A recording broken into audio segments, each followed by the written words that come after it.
We will make America proud again. We will make America safe again.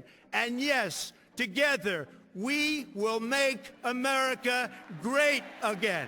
Une claque monumentale. Voilà à peu près comment la majorité des pays occidentaux ont vécu l'élection de Donald Trump il y a déjà 2 ans maintenant. Il faut dire que l'homme avait tout pour déplaire en Europe, avec une liste de casseroles et de controverses écrasantes qui encore aujourd'hui n'en finit plus de s'agrandir. Trump, c'est du sensationnel à foison. Entre ses tweets ravageurs, ses accusations de misogynie, ses discours climato-sceptiques, ses attaques constantes contre les médias, ses positions anti-immigration très fermes ou encore l'agressivité qu'il dégage dans ses discours. Il faut bien se l'avouer, Trump c'est du pain béni pour les médias. En conséquence, la presse occidentale s'en est donnée à cœur joie et a pu profiter de toutes ces polémiques pour dépeindre Trump comme un personnage horrible, irresponsable et stupide. Ce qui fait qu'en septembre 2018, près de 80% des Français n'approuvaient pas la politique de Trump.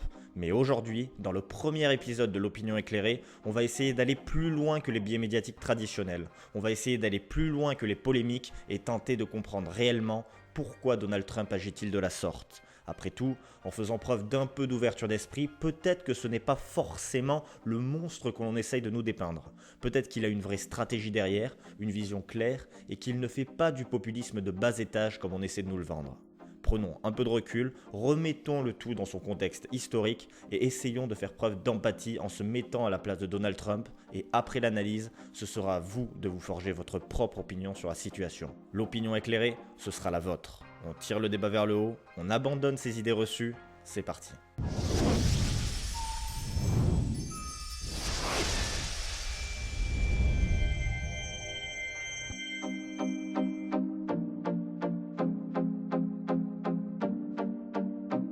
Pour comprendre Trump, il faut connaître l'histoire récente des États-Unis, et notamment son rapport au monde. En fait, depuis la fin de la Première Guerre mondiale, les Américains se sont considérés, et probablement à raison, comme étant plus ou moins la puissance dominante dans le monde.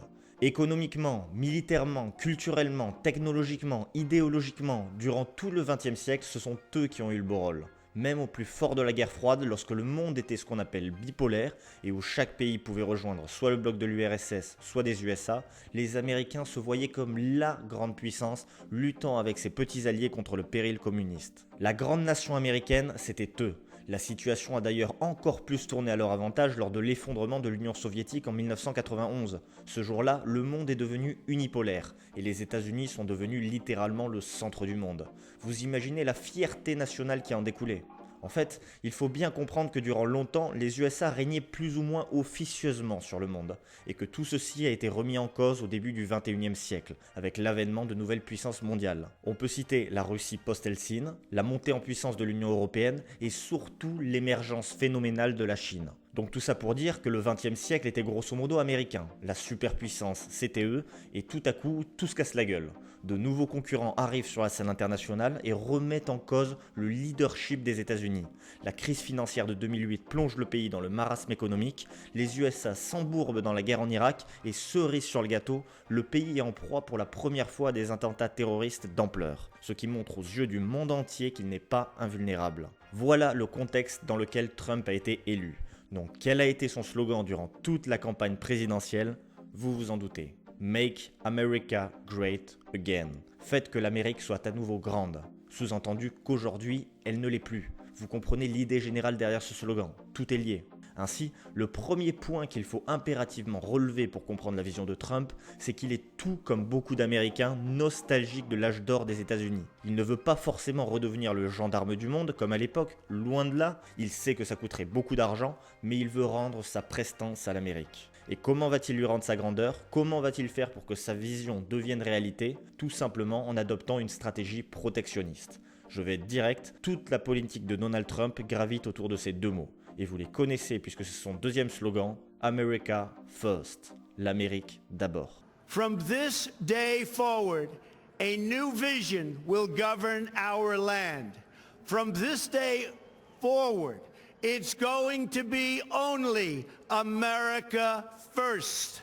Donc Trump a une vision et une stratégie pour l'atteindre. Il est extrêmement cohérent dans sa démarche. En soi, on peut trouver ses actions brutales, absurdes, sidérantes, invraisemblables, voire totalement débiles pour parler crûment. Cependant, on ne peut pas dire que ses décisions sont incohérentes avec sa conception du monde. Avec lui, l'Amérique passe d'abord et avant tout le monde. C'est lui qui décide et il n'a pas à demander l'avis des autres. Vous voyez l'idée? Il est pragmatique, il veut ce qui est le mieux pour les États-Unis, pour les Américains, et les autres, eh bien, il s'en fiche un peu. Encore une fois, là ça va être très personnel comme réflexion. Est-ce que vous préférez avoir un dirigeant qui défend bec et ongle son pays, ne s'intéressant pas à autrui, ou est-ce que vous préférez avoir un dirigeant un peu plus dans le compromis, et qui fera des concessions en tant que citoyen du monde? Chacun aura son opinion, c'est très personnel comme réflexion. Mais bon, à ces théories, maintenant passons à la pratique. Somme toute, Donald Trump reste un républicain assez classique, c'est-à-dire qu'il ne veut pas d'un État-providence comme en France, mais préfère que les gens s'occupent eux-mêmes de financer leur santé ou leur éducation. Ça, c'est du classique. C'est pour ça d'ailleurs qu'il a voulu s'attaquer à l'Obamacare. Mais là où il détonne totalement avec les politiques traditionnelles, c'est dans son rapport aux autres. Et on va ainsi s'attaquer à 4 thématiques où sa politique America First s'applique clairement. Alors comme tout républicain qui se respecte, Trump a fait baisser les impôts sur les entreprises de 35 à 21%, ce qui a mécaniquement fait baisser le chômage, mais aussi fait augmenter la dette. Mais surtout, le point le plus intéressant, c'est qu'il a lancé une série de mesures pour renégocier tous les accords commerciaux qu'il juge inégaux. Ça a commencé par l'ALENA, où il estimait que le Mexique était le grand gagnant de cet accord et que de nombreux emplois américains étaient délocalisés à la frontière. Puis le TPP, puis l'accord transatlantique avec l'UE, et enfin il a lancé sa fameuse guerre commerciale avec la Chine. Honnêtement, toutes ces situations se ressemblent. Prenons l'exemple de la Chine. Si je devais résumer l'état des choses, ce serait ainsi. Quand les États-Unis ont signé l'accord de libre-échange avec les Chinois, cela a grandement intensifié les échanges commerciaux entre eux.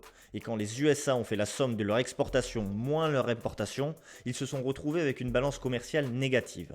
En gros, ils importent beaucoup plus qu'ils n'exportent. Seulement, avoir ce qu'on appelle un déficit commercial, cela peut être le signe que la production locale du pays souffre, se faisant phagocyter par la concurrence. Et cela a pour conséquence la destruction de nombreux emplois nationaux et la diminution de la croissance du pays. Alors en vérité, de nombreux économistes vous expliqueront que ce n'est pas toujours vrai. Je vous mets quelques articles qui en parlent dans la description si vous voulez creuser le sujet. Mais dans la tête de l'actuel président américain, avoir un déficit commercial, c'est extrêmement négatif. Donc quand Trump voit qu'en 2017 il a importé pour 505 milliards de biens et qu'il n'en a exporté que pour 131 milliards, il se dit que l'accord est inégal et favorise les Chinois. Tous ces biens que les Chinois ont construits auraient pu être fabriqués aux États-Unis.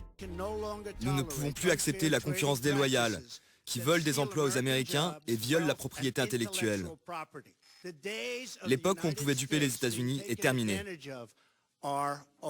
Donc selon Trump, il faut protéger les intérêts américains avant tout. Il se fiche de l'idéologie du libre-échange prônée par l'OMC, il veut juste que cet accord soit plus équilibré, plus avantageux pour les États-Unis, avec une balance commerciale avoisinant un peu plus zéro. Il va donc commencer à taxer les importations chinoises pour les faire baisser, et en représailles, la Chine va faire de même pour les produits américains. Donc les USA vont taxer encore plus de produits chinois, et le ping-pong continue ainsi de suite. La guerre commerciale est déclarée, et on se retrouve ainsi avec la situation ubuesque où Xi Jinping, président d'un pays qui se voulait comme communiste à la base, je le rappelle, qui va défendre au Forum économique mondial le libre-échange contre les Américains. Ainsi, vous comprenez la stratégie de Donald Trump. Il se fiche totalement du libre-échange. Il veut juste que les intérêts américains prônent sur tout le reste. America first. L'écologie, c'est le cadet des soucis de Trump. Il a toujours été très honnête là-dessus, allant même jusqu'à nier l'existence du réchauffement climatique à plusieurs reprises. En fait, il faut comprendre que la problématique du réchauffement climatique est globale, ce qui veut dire qu'elle concerne tout le monde, mais aussi personne en particulier. Donc quand Trump voit toutes les mesures contraignantes que ses prédécesseurs ont prises pour l'écologie, il se dit que c'est littéralement de l'argent jeté par les fenêtres. Il va ainsi sortir de l'accord de Paris pour avoir les mains libres, supprimer le Clean Power Plan d'Obama pour permettre à l'industrie du charbon de repartir, autoriser les forages dans l'Arctique, alléger les normes anti-pollution des voitures et ainsi de suite. Globalement, Toutes ces mesures n'ont pour but que de créer de nouveaux emplois, de gagner de l'argent et de favoriser la croissance américaine. Et la contrepartie, j'ai pas besoin de vous faire un dessin, c'est un désastre écologique. Mais dans la tête de Trump, c'est America First. Il se fiche de sauver la planète, les kangourous ou la banquise. Lui, ce qu'il veut, c'est protéger les intérêts américains et soutenir l'économie coûte que coûte. C'est un point de vue, et à sa décharge, les Américains en général ont une conscience écologique moins trempée que la plupart des Européens. J'exagère un peu pour appuyer mon propos, mais s'il doit détruire la moitié des forêts américaines pour créer 1000 emplois de bûcherons, il le fera. Il n'est pas là pour défendre la planète, mais pour défendre les États-Unis. Sa priorité, c'est l'emploi, la croissance et absolument pas l'écologie. Dans la tête de Donald Trump, l'immigration illégale, c'est un désastre pour les USA. Ça coûte de l'argent, ça favorise le travail au noir, c'est étroitement lié avec la création des gangs, ça fait augmenter l'insécurité, bref, c'est extrêmement préjudiciable.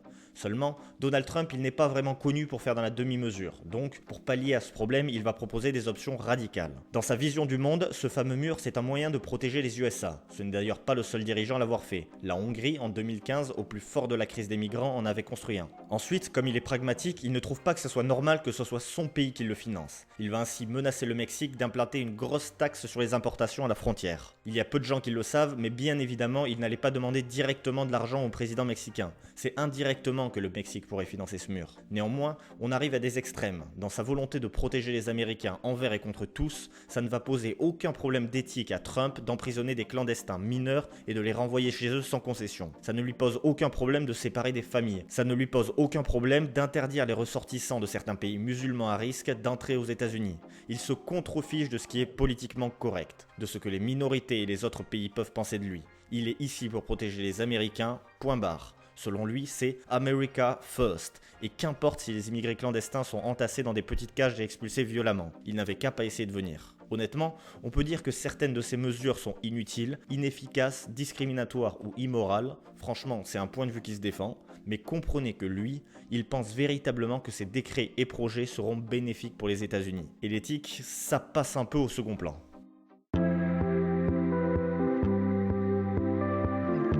Encore une fois, en géopolitique comme ailleurs, Trump ne fait pas dans la demi-mesure, dans le compromis ou dans la diplomatie. Il est clairement dans une logique de rapport de force. C'est un véritable négociateur, agressif, qui ne supporte pas que l'on puisse mettre en danger la sécurité nationale des USA. Donc quand Kim Jong-il, le président de la Corée du Nord, annonce ouvertement qu'il pointe tous ses missiles vers les États-Unis, ça le fait instantanément disjoncter. Il va immédiatement le menacer. D'après lui, il est à la tête des États-Unis, une superpuissance, et donc ne devrait pas avoir à se soucier d'un petit dirigeant à la tête d'un minuscule pays. Il va donc ouvertement lui faire comprendre que c'est lui le plus fort et que Rocketman ferait mieux de se calmer.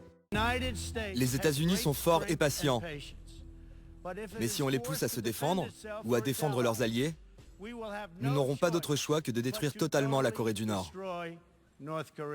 Pareil avec le nucléaire iranien. Contrairement à Obama, il n'est plus dans le dialogue à tout prix, mais peut et utilise la menace, l'intimidation et les ultimatums comme armes diplomatiques. Dans sa tête, les États-Unis c'est le pays le plus puissant et il ne va pas commencer à écouter les jérémiades des petites nations ou des shithole countries. Il y a un certain mépris derrière. Franchement, c'est la négation même de la diplomatie, mais l'idée générale reste la même. America first. Les États-Unis passent en premier, les États-Unis décident seuls et sans demander l'avis des autres, les États-Unis ne sont pas ici pour financer l'ONU et la paix dans le monde. Bref, les États-Unis sont les plus forts, attention à vous. Trump, c'est le protecteur des intérêts américains. Point barre. Maintenant, vous comprenez mieux la politique de Donald Trump. Elle est extrêmement pragmatique, américano-centrée, mais elle reste cohérente. On dit que Trump est imprévisible, mais à vrai dire, il est plutôt prévisible dans une certaine mesure. Par exemple, on le savait que tôt ou tard, il en aurait marre de payer pour la guerre contre Daesh. Seulement, il annonce qu'il retire ses troupes de Syrie sans prévenir personne, laissant ses alliés kurdes esselés contre la Turquie. Ça, c'est du typique Trump. On aurait presque envie de dire qu'il est prévisible dans son imprévisibilité. Et pour conclure, à vous de vous forger votre opinion éclairée. Est-ce que vous êtes plus sensible aux côtés du président qui défend bec et ongle les intérêts de son pays, mais à tel point où même l'éthique ne l'intéresse plus? Ou est-ce que vous préférez un président plus diplomate, plus dans le compromis et la retenue? Ensuite, est-ce que ce n'est pas dangereux pour la paix mondiale d'avoir un président aussi provocateur à la tête des États-Unis? C'est à vous de juger. Selon vous, quelles sont ses qualités et ses défauts? Bref, qu'est-ce que vous pensez de Donald Trump? J'attends vos réflexions dans les commentaires et croyez-moi, il me tarde de les lire. Abonne-toi et active la cloche, l'opinion éclairée c'est une vidéo toutes les 3 semaines, ça serait con de la rater. Bye. Ne me ramène pas. Devenir le fils de pute le plus riche de la machine, faire